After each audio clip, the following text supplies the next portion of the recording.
Purihin ang Diyos, purihin ang ating Panginoon. Tayo ba ay perfectionist? Yung bang gusto mo perfecto lahat?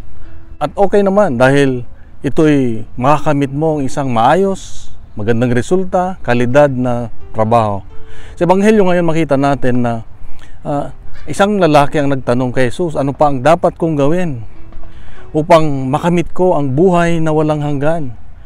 Sabi ni Jesus, ibenta mo ang iyong kayamanan at ibigay sa mga mahihirap. Kapatid, ang hamon ng Diyos sa atin ngayon ay marunong tayong mag-let go. Anong i-let go natin? Yung mga bagay na nagiging kaagaw ng Diyos sa buhay natin.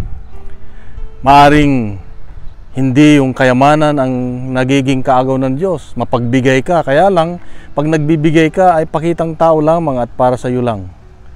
Umaaring meron kang relasyon na hindi tama na kailangang i-let go mo upang makagalaw ang Diyos sa buhay mo. Umaaring meron kang gawain, hindi mo inalagaan yung iyong trabaho. Maaring nangungurap ka na ibig sabihin hindi mo binabalik ang tama sa Diyos. Kaya nga ito ang mga hamon ng Diyos sa atin ngayong araw na ito, na kailangan tayong mag-let go.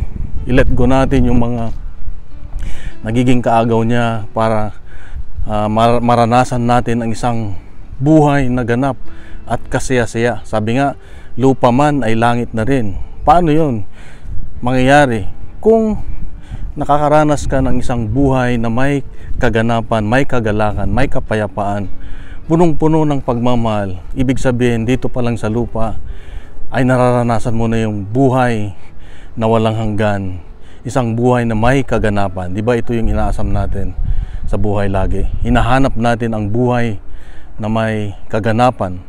At isa lang ang makapagbibigay niyan, tanging ang Diyos lamang, kapatid.